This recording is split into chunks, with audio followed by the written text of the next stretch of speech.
Este programa tem o patrocínio TAP, Portugal a voar há 80 anos. Jornal Luso-Americano, Luís Firmino Insurance, MCM Clínicas Dentárias.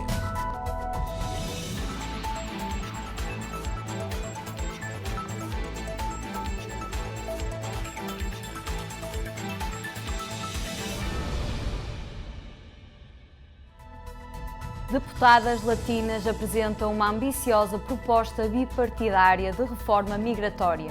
No Texas, o número de mortos chega às 134 à medida que um novo alerta de cheias repentinas é emitido. Síria, o que está a acontecer na cidade de Sueida. Olá, boa noite, sejam bem-vindos a mais um às 7 em ponto. Hoje iremos analisar as últimas notícias nos Estados Unidos, em Portugal e no mundo. Não deixem de nos acompanhar nas redes sociais, coloquem um like e ajudem-nos a crescer. Já somos mais de 3,5 milhões.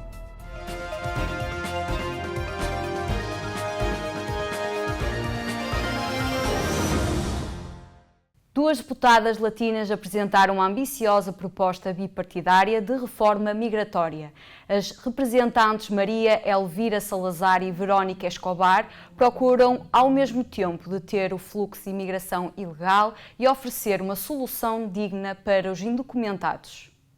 Duas congressistas latinas, uma republicana e outra democrata, apresentaram ontem terça-feira na Câmara dos Representantes um projeto de lei que busca emendar o que chamaram de sistema de imigração quebrado. A legislação apresentada pela representante republicana da Flórida, Maria Elvira Salazar e Verónica Escobar, democrata do Texas, tenta combinar prioridades conservadoras com reformas migratórias de cariz liberal, procurando ao mesmo tempo deter o fluxo de imigração ilegal e oferecer uma solução digna para os imigrantes indocumentados que se encontram no país. A chamada Lei Dignidade, apresentada originalmente em 2023, abrange uma ampla gama de temas que incluem a segurança fronteiriça, emprego e economia, mas tem como eixo central um caminho para que alguns imigrantes possam legalizar o seu estatuto nos próximos 7 anos. Para isso, teriam que ter permanecido mais de 5 anos no país, não ter antecedentes criminais e pagar uma indemnização de $7.000. A proposta não oferece um caminho para tornar-se cidadão americano nem permitiria que os beneficiários recebessem prestações federais. Numa conferência de imprensa junto a uma vintena de legisladores de ambos os partidos, em frente ao Capitólio dos Estados Unidos, Salazar disse esta terça-feira que foi testemunha direta das consequências devastadoras do sistema migratório falido dos Estados Unidos. A proposta é um compromisso realista e baseado no sentido comum, acrescentou a congressista, especialmente importante dada a urgência do momento. Salazar é representante do Distrito 27, que abrange uma vasta área de Miami-Dade, um condado de maioria hispânica que, nas últimas eleições, votou pela primeira vez em quase 4 décadas num candidato presidencial republicano. Após iniciar o seu segundo mandato, Donald Trump tem promovido uma agenda anti-imigrante indocumentado que teve um impacto visível nas comunidades do sul da Flórida, onde operações, detenções nos tribunais de imigração e deportações têm criado uma atmosfera de medo e desilusão. Quando a lei foi apresentada pela primeira vez em 2023, grupos de estudo estimavam que havia cerca de 11 milhões de imigrantes indocumentados nos Estados Unidos. Mas o número tem aumentado rapidamente nos últimos meses, depois que o governo Trump rescindiu e cancelou programas de proteção temporária e humanitária que ofereciam vistos de residência e trabalho para centenas de milhares de pessoas, muitos residentes do sul da Flórida. O governo dos Estados Unidos retomou os voos de deportação de imigrantes para países terceiros com o envio de 5 cidadãos de Vietnã, Jamaica, Laos, Iêmen e Cuba para a nação africana do Eswatini, anunciaram esta quarta-feira as autoridades norte-americanas. Um voo de deportação para um terceiro país seguro, Eswatini, no sul de África, aterrou.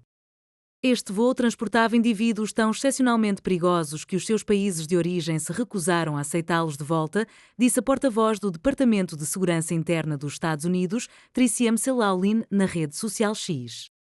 McLaughlin especificou que os 5 homens deportados foram acusados de crimes como homicídio, agressão e roubo. O restabelecimento dos voos de deportação dos Estados Unidos para países terceiros acontece depois do Supremo Tribunal ter dado luz verde ao governo do presidente Donald Trump para realizar estas expulsões.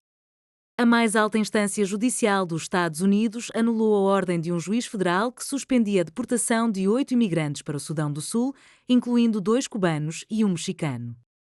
Estes migrantes chegaram a território sudanês na semana passada, depois de terem estado detidos numa base militar norte-americana no Djibouti desde o final de maio.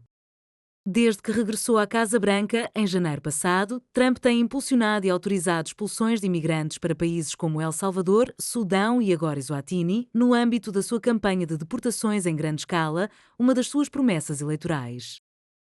O número de mortos no Texas chegou a 134 à medida que um novo alerta de cheias repentinas é emitido. As autoridades admitem que não saber quantas vidas se perderam enquanto os responsáveis locais receberam ameaças de morte. Pelo menos 134 pessoas foram agora confirmadas como mortas durante as inundações no Texas Hill Country a 4 de julho, de acordo com o relatório. As equipas continuam a procurar as 101 pessoas que ainda estão desaparecidas. As chuvas intensas obrigaram os socorristas a parar os esforços durante o fim de semana e o Serviço Nacional de Meteorologia emitiu novamente na terça-feira um aviso de cheias repentinas na área. A catástrofe ocorreu quando chuvas intensas no centro do Texas, impulsionadas em parte pelos remanescentes da tempestade tropical Barry, fizeram o rio Guadalupe subir 8 metros em 45 minutos. O presidente norte-americano Donald Trump procurou na terça-feira conter a crescente polémica em torno do caso de Jeffrey Epstein, considerando que, se existissem provas credíveis sobre o magnata acusado de pedofilia, estas devem ser tornadas públicas. À saída da Casa Branca rumo à Pensilvânia, o chefe de Estado norte-americano frisou aos jornalistas que cabe à sua Procuradora-Geral, Pam Bondi, tornar público o que ela considerar credível. Donald Trump defendeu ainda a sua Procuradora-Geral, que tem sido alvo de pedidos de demissão desde que um memorando do seu gabinete, publicado na semana passada, afastou a possibilidade de novos desenvolvimentos no caso Epstein. Em conferência de imprensa, Pam Bondi recusou hoje dar mais detalhes sobre a possibilidade de novos documentos serem tornados públicos.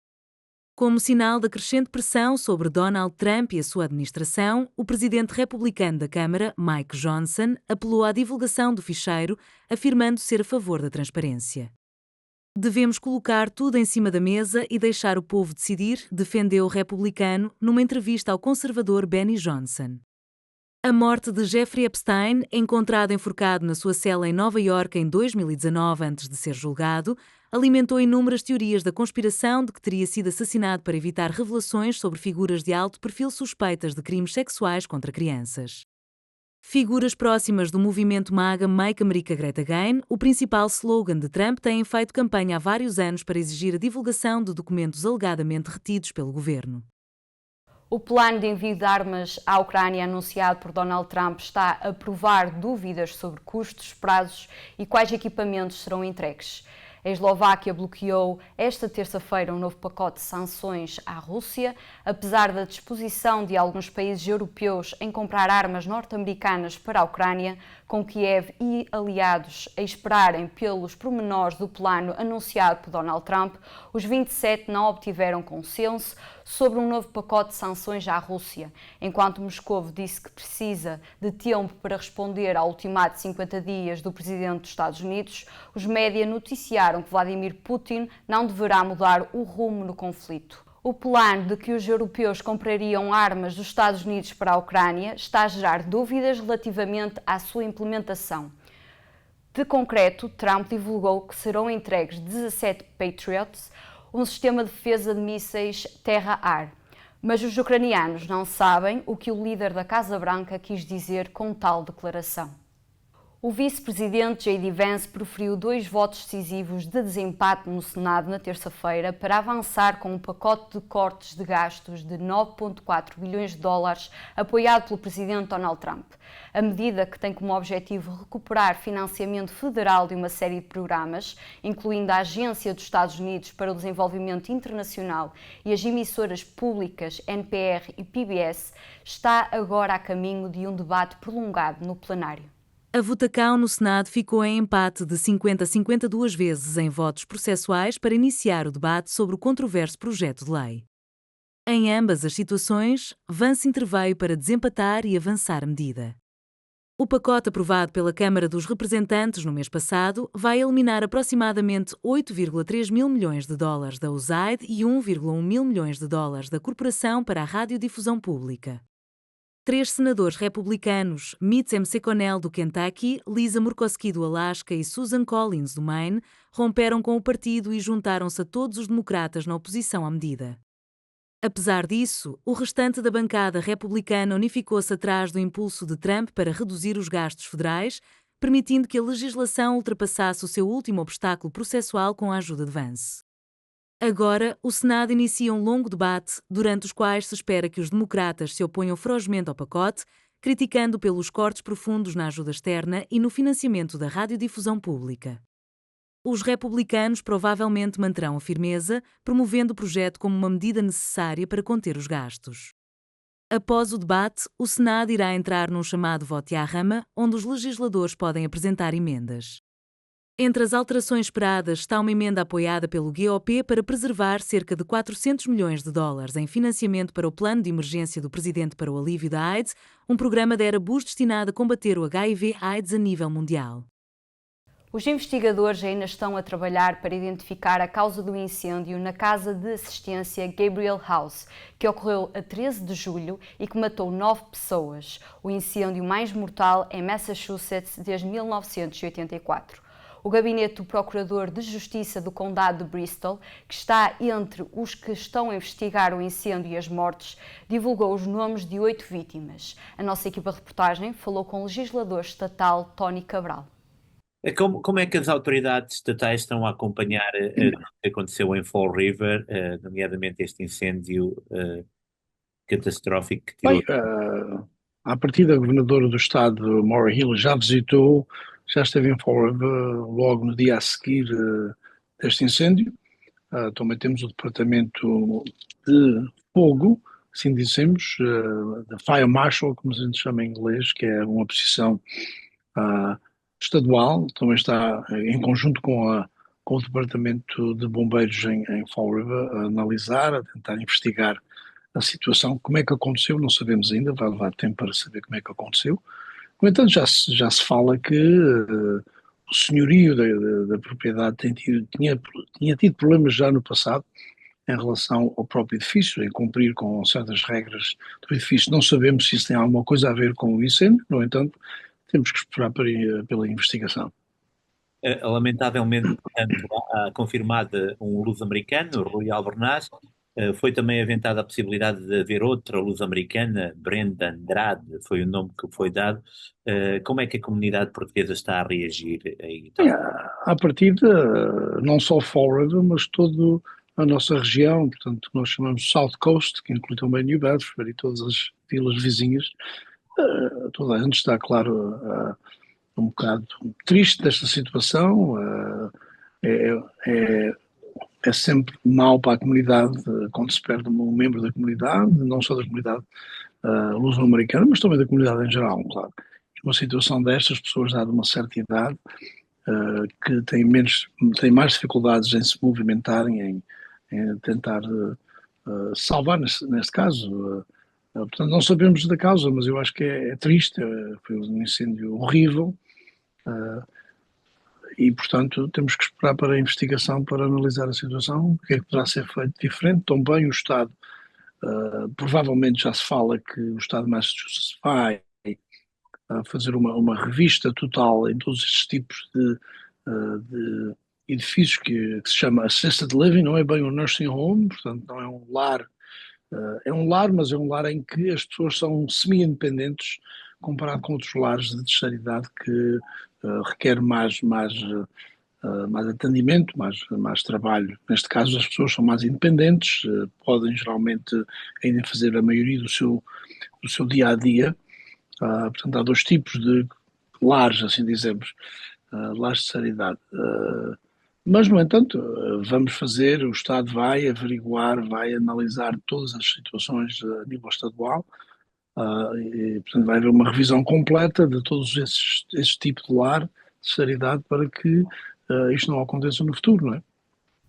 As festas do Divino Espírito Santo na Nova Inglaterra, que este ano voltam a reunir a comunidade em espírito de fé, tradição e cultura, vão realizar-se de 20 a 25 de agosto. Na próxima edição do Luso-Americano Magazine, iremos publicar uma entrevista com a presidente das festas, Márcia da Ponte, que nos irá explicar o formato das mesmas este ano. A TAP Air Portugal anunciou que vai prolongar o seu novo voo de Los Angeles para Lisboa para um serviço anual. A nova rota foi lançada a 16 de maio e estava inicialmente prevista para ser sazonal até 25 de outubro. Os voos de Los Angeles irão operar 3 vezes por semana durante a temporada de inverno, às terças, quintas e sábados, em aeronaves Airbus A330-900neo. A TAP, que celebrou os seus 80 anos de existência e de serviços em março, agora opera a partir de 8 aeroportos nos Estados Unidos: Los Angeles, Nova York, Newark, Boston, Miami, Chicago, São Francisco e Washington, D.C. Este verão a TAP irá oferecer mais de 100 voos semanais a partir das 11 portas de entrada na América do Norte, incluindo Toronto e Montreal, no Canadá, e Cancún, no México. Para mais informações sobre as novas rotas da TAP e para compra de viagens, visite o website flytap.com. Vamos agora para um breve espaço comercial, voltamos dentro de momentos.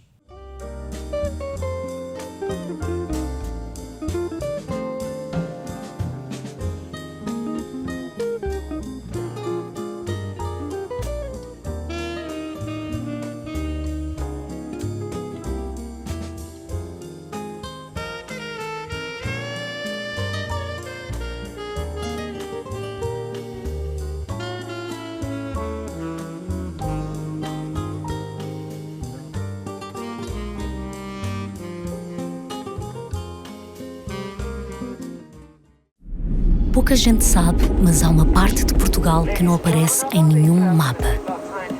O seu clima é ameno, 22 de máxima e 22 de mínima. O idioma oficial é o português, mas na prática é multilingue. A gastronomia é rica e a sua população é acolhedora. Já recebeu milhões e milhões de visitantes desde 1945. Esta terra faz fronteira com Espanha, Brasil e muitos outros países.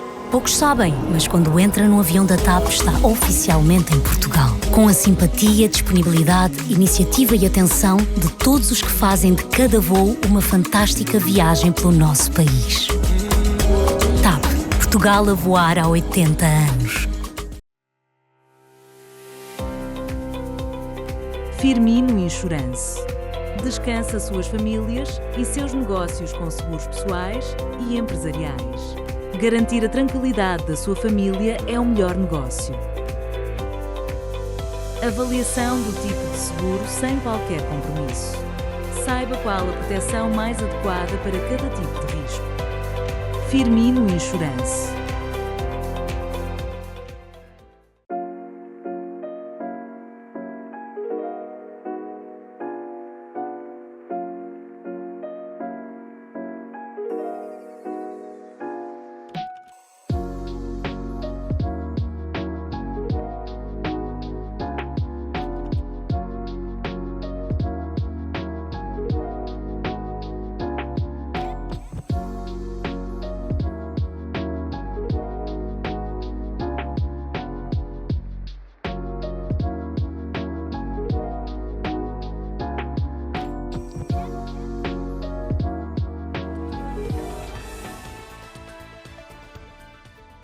Boa noite, o meu nome é Lúcia Antunes. E o meu é Angélica Pinto. Bem-vindos ao Luso-Americano Magazine. A partir deste momento pode seguir a nossa transmissão em direto nas múltiplas plataformas sociais, quer da WNN, quer do Luso-Americano.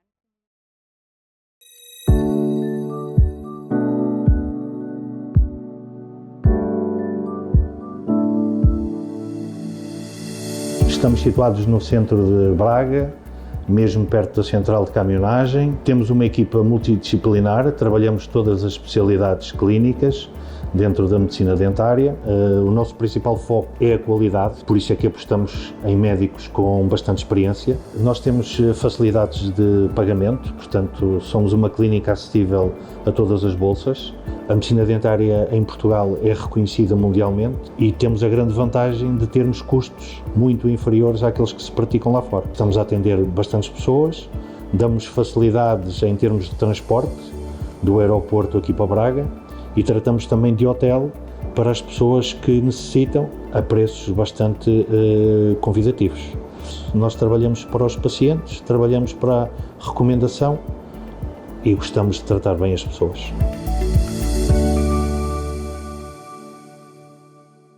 E estamos de volta e vamos para a informação em Portugal.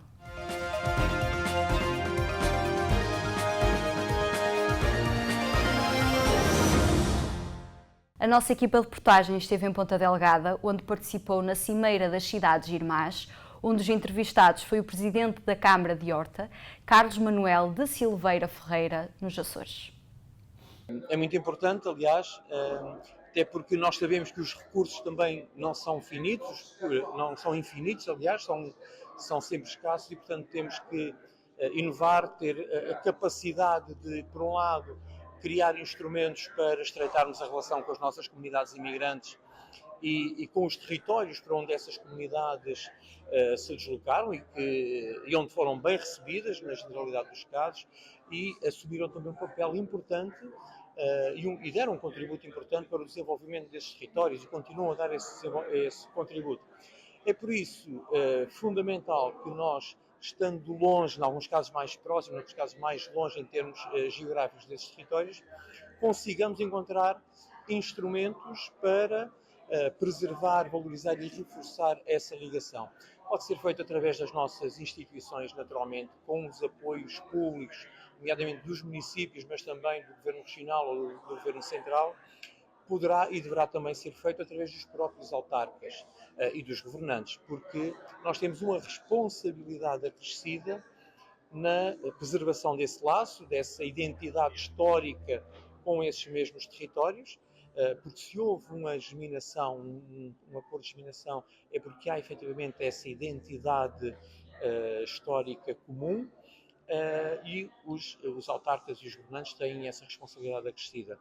Sabemos que há uma multiplicidade de tarefas que têm de ser cumpridas diariamente, quer pelas câmaras municipais, pelas juntas de freguesia, pelos governos regionais ou nacional, que muitas vezes retiram tempo para nos dedicarmos a essa mesma ligação com as nossas comunidades imigrantes, mas nós podemos e devemos naturalmente fazê-lo, podemos deslocar-nos à nossa diáspora, contactar com as instituições representativas da nossa comunidade e com os nossos imigrantes de uma forma geral e ouvi-los, auscultá-los, perceber também junto dos governantes locais quais são os meios a que podemos recorrer para estreitar o relacionamento e dinamizar por aí, por um lado, valorizar naturalmente a nossa cultura, as nossas tradições, a identidade do nosso povo, mas dinamizar também por essa via a nossa economia, captando investimento externo para o Faial, para todas as ilhas dos Açores e dessa forma conseguindo potenciar em todas as suas dimensões esta ligação que temos com as cidades irmãs. Fala-se muito da necessidade de uma 10ª ilha.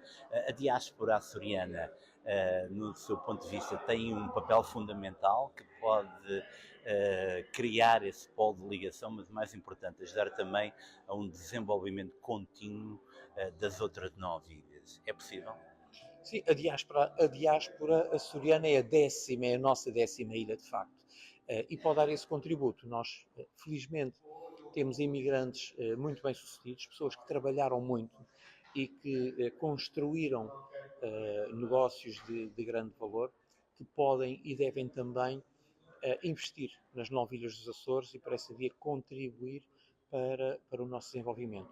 Os Açores são hoje muito diferentes daquela região que existia nas décadas de 60, 70 ou mesmo 80 do século XX, mas têm necessidades de investimento para que possamos continuar a construir o nosso futuro e a nossa comunidade, as nossas comunidades imigrantes podem dar-nos esse acréscimo de investimento.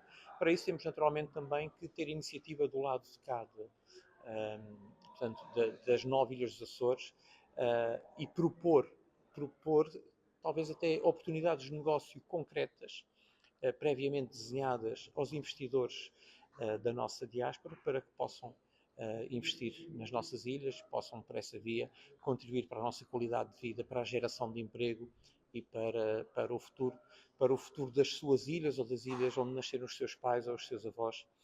E se o conseguirmos fazer, certamente estaremos a dar aqui um passo importante para o desenvolvimento territorial, social e económico da nossa região. O Hospital São José da Santa Casa da Misericórdia de Arcos de Valdevez inaugurou na sexta-feira os meios complementares de diagnóstico, endoscopia e colonoscopia.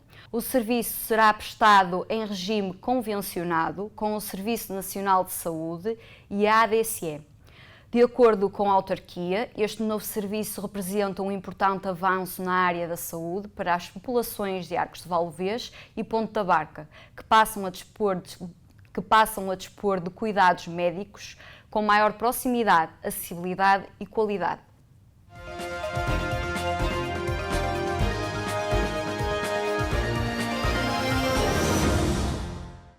As forças do governo sírio foram mobilizadas na terça-feira em Sueida, no sul da Síria, numa clara tentativa do regime de estender a sua autoridade a uma cidade anteriormente controlada por combatentes drusos. Pelo menos 300 pessoas morreram nos confrontos ocorridos entre as forças governamentais, beduínos e drusos na cidade, segundo um novo balanço divulgado esta quarta-feira pelo Observatório Sírio dos Direitos Humanos. Os confrontos eclodiram no domingo entre grupos drusos e tribos beduínas sunitas locais, cujas relações já são tensas há décadas. As novas autoridades sírias, que assumiram o poder após a deposição de Bashar al-Assad em dezembro, exigiram a dissolução de todos os grupos armados e a sua integração nas forças do Ministério da Defesa. Em março, Israel declarou a sua intenção de defender os drusos após escaramuças nos distúrbios de Damasco, mas estas declarações foram imediatamente rejeitadas pelos dignatários drusos, que reafirmaram o seu compromisso com a unidade síria. Desde segunda-feira que aviões israelitas bombardearam posições sírias na região de Sueida. A audiência do primeiro-ministro israelita Benjamin Netanyahu num julgamento por corrupção foi adiada esta quarta-feira devido aos ataques contra a Síria, indicou a imprensa de Israel. O julgamento, que decorre no Tribunal Distrital de Tel Aviv e teve início a 10 de dezembro passado, foi adiado em várias ocasiões, a pedido do próprio Netanyahu, invocando os diferentes acontecimentos ocorridos na região nos últimos meses, entre os quais a ofensiva em Gaza e a guerra com o Irão no mês de junho passado. Hoje, o embaixador dos Estados Unidos em Israel, Mike Huckabee, compareceu para mostrar apoio ao líder israelita, acusado desde 2019 de fraude, suborno e abuso de confiança. O adiamento ocorre depois que o exército ter bombardeado a entrada do quartel-general militar do regime sírio na área de Damasco, na Síria, que, segundo fontes locais, provocou pelo menos 2 feridos. Pouco antes, o ministro da Defesa israelita, Israel Katz, ameaçou com novos ataques contra o país árabe se as novas autoridades não abandonarem a região de Sueida, de maioria drusa e onde, desde domingo, eclodiram confrontos entre drusos, beduínos e forças sírias do novo regime. Desde a queda do regime de Bashar al-Assad, o governo de Netanyahu tem insistido que tem um compromisso com a comunidade drusa da Síria devido aos laços existentes com os habitantes dos Montes Golã, ocupados por Israel, para exigir a desmilitarização do sul do país vizinho. Katz defendeu que as novas autoridades sírias não podem entrar na zona, para onde Tel Aviv enviou reforços militares e Damasco as forças armadas. Os fuzileiros mexicanos apreenderam meia tonelada de cocaína na costa do estado de Oaxaca, no sul do país, e prenderam 4 pessoas que transportavam numa embarcação, informaram as autoridades esta quarta-feira. O governo mexicano aumentou as apreensões de drogas e detenções no momento em que o governo de Donald Trump tem pressionado o país para conter o fluxo de substâncias ilícitas para os Estados Unidos, particularmente o fentanil. A Secretaria de Segurança Pública informou em comunicado que a droga, dividida em 14 pacotes, foi apreendida durante uma operação de vigilância marítima, embora não tenha especificado quando ocorreu. O carregamento foi avaliado em 130 milhões de pesos, cerca de 6 milhões de euros. Desde o dia 1º de outubro de 2024, quando a presidente Cláudia Sheinbaum assumiu o cargo, 45 toneladas de cocaína foram apreendidas no mar, informou a Secretaria.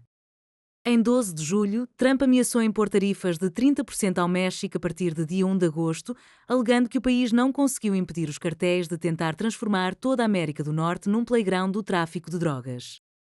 Os frigoríficos de Mato Grosso do Sul suspenderam a produção de carne destinada aos Estados Unidos, após Trump anunciar tarifas extra de 50% sobre os produtos brasileiros. A informação foi confirmada pelo Governo do Estado e pelo Sindicato das Indústrias de Frios, Carnes e Derivados do Mato Grosso do Sul. A produção nacional segue normalizada. Segundo o vice-presidente do sindicato, Alberto Sérgio Capucci, a paralisação apenas para o mercado norte-americano é uma medida logística para evitar o acúmulo de estoques de carne que não seriam vendidos. Com as novas taxas, as exportações para os Estados Unidos ficaram inviáveis financeiramente, se não houver negociação.